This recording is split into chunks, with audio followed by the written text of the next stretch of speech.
I never thought betrayal would come wrapped in the voice of someone I loved. But life has a way of teaching you lessons you never wanted to learn. My name is Elena. I'm 33 years old, and for most of my adult life I believed loyalty and sacrifice were enough to keep a family together.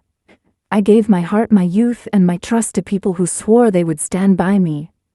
What I didn't realize was that trust is a dangerous gift. It hands someone the power to break you in ways you can never fully recover from. I grew up in a small town where secrets traveled faster than the wind, yet my family always looked perfect from the outside. My parents were respected, my sister admired, and I was the one who worked quietly in the background, holding us all together.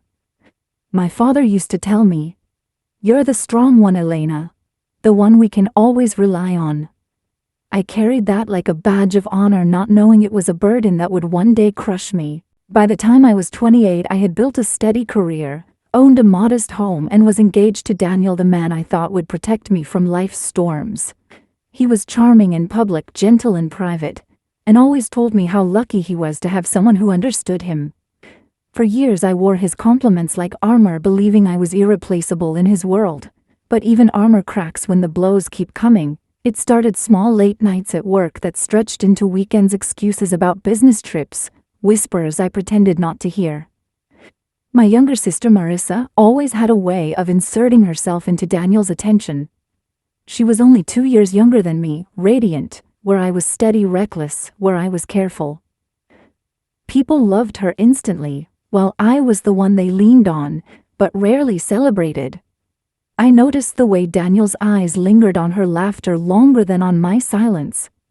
But I told myself I was imagining it. That's what women are taught, isn't it? To doubt our instincts, to silence the voice that warns us, to smile and endure. The unraveling began one winter evening. I came home early from work, exhausted, but hopeful that Daniel and I could spend time together. Instead, I found him in the living room, his voice low, his smile softer than I had seen in months.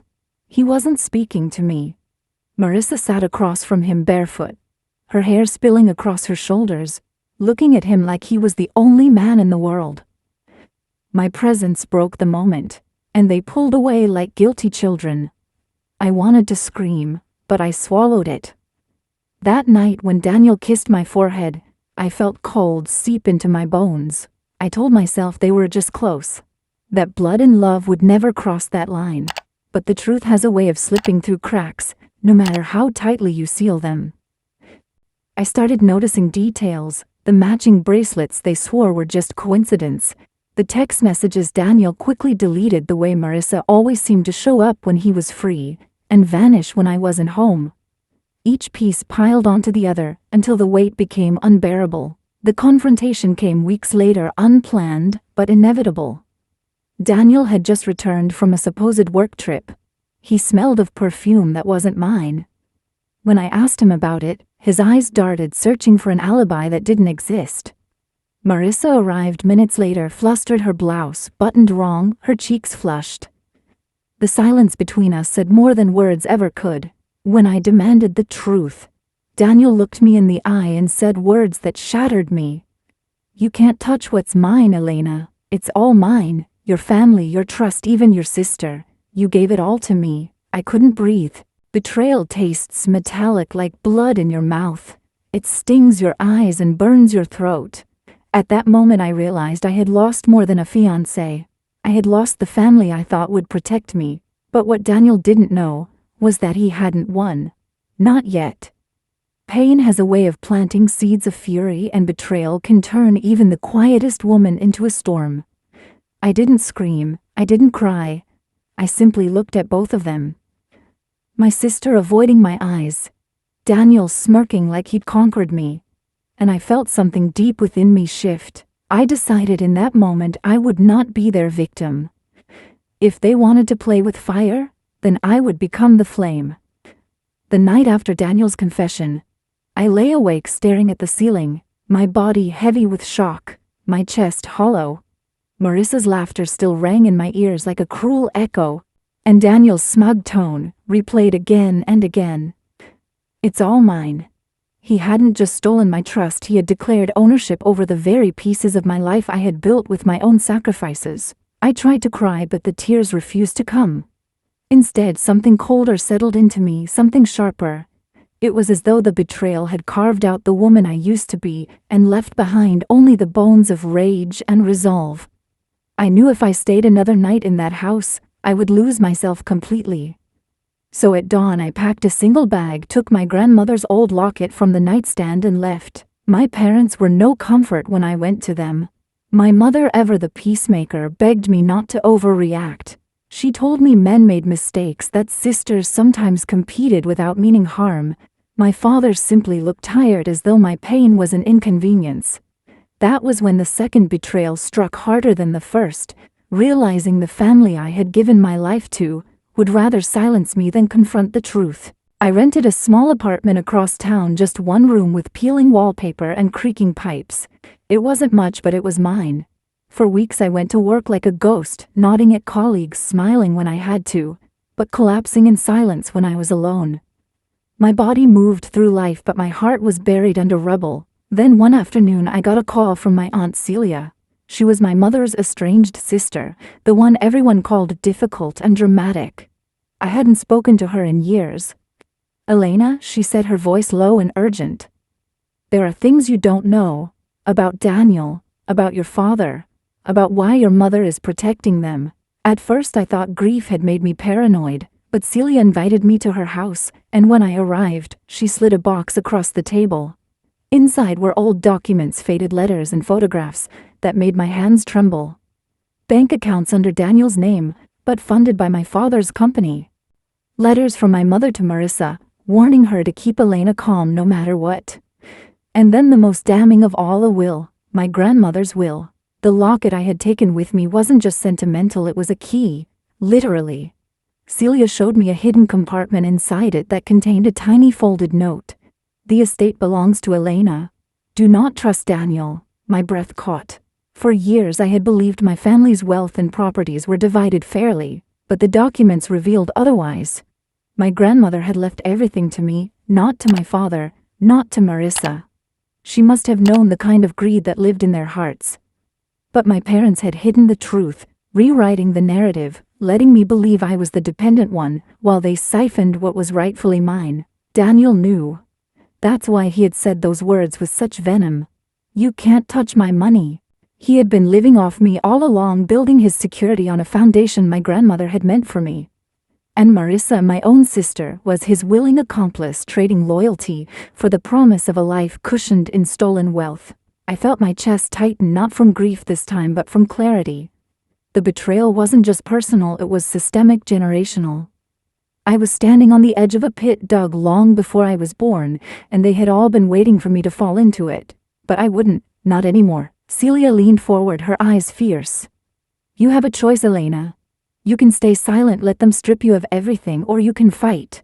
But if you fight, you must be willing to burn bridges that will never be rebuilt." I looked down at my grandmother's handwriting, shaky but determined, and I felt her voice whisper through time. "The estate belongs to Elena." For the first time since Daniel's smirk had broken me, I felt a spark of power ignite inside me. That night I began to plan, quietly, methodically. I pulled every bank statement I could find, photographed every letter, every record. I reached out to a lawyer Celia trusted, one who specialized in inheritance disputes. The more evidence I gathered, the clearer it became. My family had orchestrated a web of lies, using my sister's charm and Daniel's manipulation to make me doubt myself while they drained what was mine. But this wasn't just about money anymore. It was about dignity.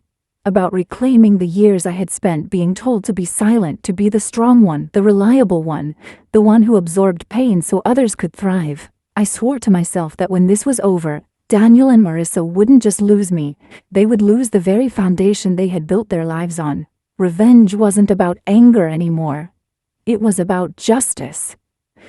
The weeks that followed were a blur of late nights, hidden meetings, and 1,000 tiny steps that stitched together the path of my revenge.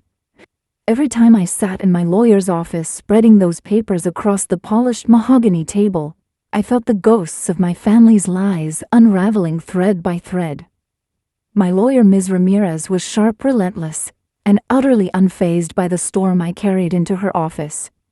She looked me straight in the eye one evening and said, "Elena, they built their empire on your silence. The moment you speak, everything changes." Her words anchored me.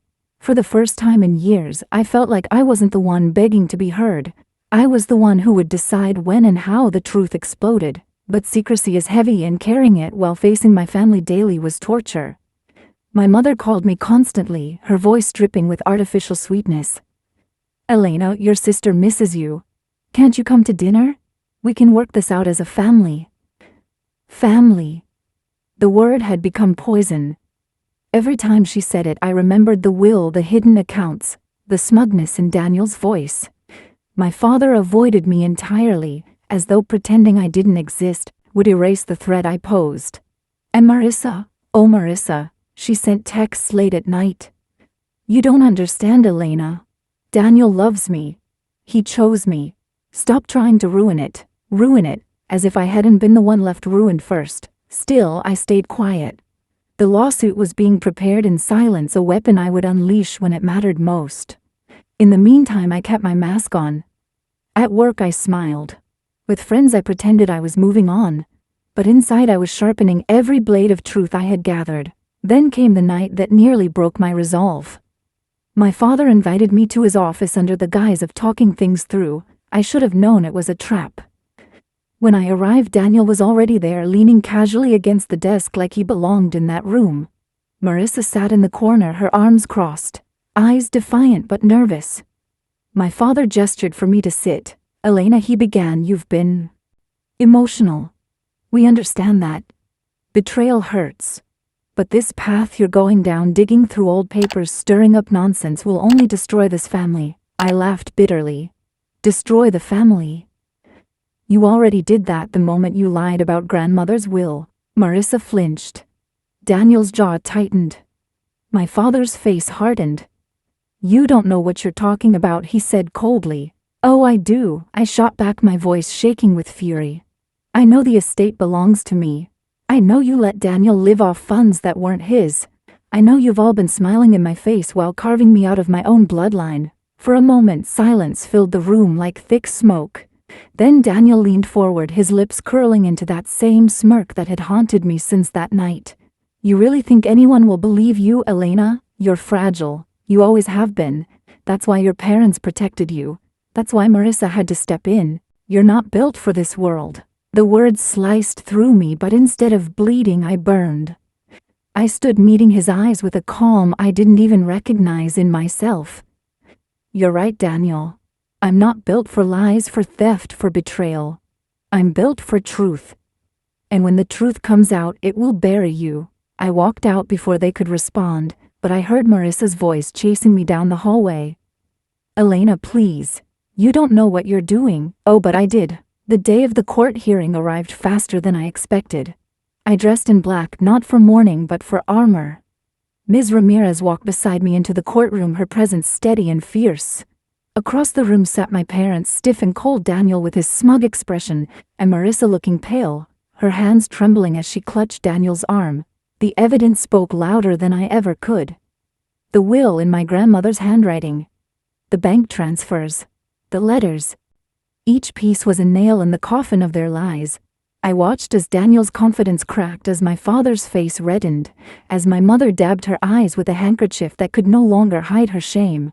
But the moment that nearly undid me came when Marissa broke down on the stand. Through sobs, she confessed what I had already known but never expected to hear aloud. "Daniel told me. He told me if I didn't help him, he'd leave me. He said Elena didn't deserve it, that she was weak.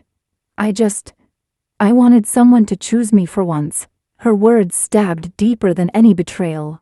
She hadn't just stolen from me, she had given herself away out of desperation. For Daniel, a man who had devoured us both. When the verdict was read, affirming my rightful inheritance, declaring the accounts fraudulent, I didn't cheer, I didn't smile. I simply closed my eyes and exhaled years of silence. Justice had spoken, but justice doesn't heal wounds. It only stops the bleeding long enough for scars to form. Daniel stormed out before the judge finished speaking. My parents wouldn't look at me. And Marissa, she collapsed in tears, calling my name, as if I could pull her from the pit she had dug for herself. But I walked past her. Not with hatred, not with victory, but with a sorrow so profound it hollowed me out. Because the truth is, winning doesn't always feel like triumph. Sometimes it feels like standing in the ashes of everything you once loved, holding proof that you were right, but knowing nothing will ever be the same again. After the trial, I returned to my small apartment and sat in silence. The papers were signed, the account secured in my name, the estate legally restored to me. On paper, I had won. But victories written in ink don't mend the heart. The apartment was still quiet, still lonely, and the ache of knowing my family had chosen betrayal over love lingered like a shadow that refused to leave. That night, I poured myself a glass of wine and stared at the locket resting on the table. My grandmother's handwriting echoed in my mind. The estate belongs to Elena. Do not trust Daniel. It wasn't just a warning. It was a lifeline she had left me, knowing someday I would need it. She must have seen through them long before I ever did. She must have known I would be the one left to clean up the wreckage of their greed. The phone buzzed. Dozens of messages, all from Marissa. Some begging, some furious. Please, I didn't know it would go this far. Daniel is gone. I have nothing. I need you. Then another dripping with bitterness. You always thought you were better than me. You're not. You're just alone. I didn't respond. What could I possibly say? She had chosen Daniel even when she knew it was tearing me apart. She had held my hand while stabbing me in the back. And now when the house of lies collapsed, she wanted me to pull her out from under the rubble. But sometimes saving someone means losing yourself. And I had already been lost once. A week later, I went to see the estate.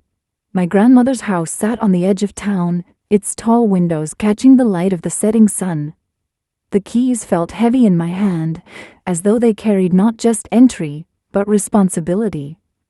When I stepped inside, the scent of lavender, her favorite, still lingered faintly in the curtains. I ran my fingers along the banister she once polished every Saturday, and for the first time in months, I let myself cry. Not for Daniel, not even for Marissa, but for the little girl inside me who had once believed family meant safety. As I walked through the rooms, I thought about what to do next. Sell it and walk away, restore it and make it my home. It felt less like a property and more like a question. What kind of life will you choose now that the chains are broken? Days turned into weeks, and slowly I began to build something new.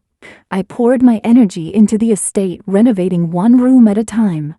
The work was grueling, but it was mine. Every stroke of paint, every board replaced, was a reminder that I was no longer living in the ruins of someone else's choices. I wasn't patching up the life Daniel and my family had broken. I was creating something entirely my own. There were moments when loneliness crept in, whispering doubts. But then I remembered the courtroom, the way Daniel's smirk cracked, the way my parents lowered their eyes in shame. I remembered standing tall when my voice trembled. That memory carried me through. Because even in loneliness, there is dignity in standing on your own truth. One evening, as I sat on the porch watching the sun sink into the horizon, I realized something that both hurt and healed. Betrayal doesn't erase love. I would always love the family. I thought I had the sister I once protected, the fiancé I once trusted.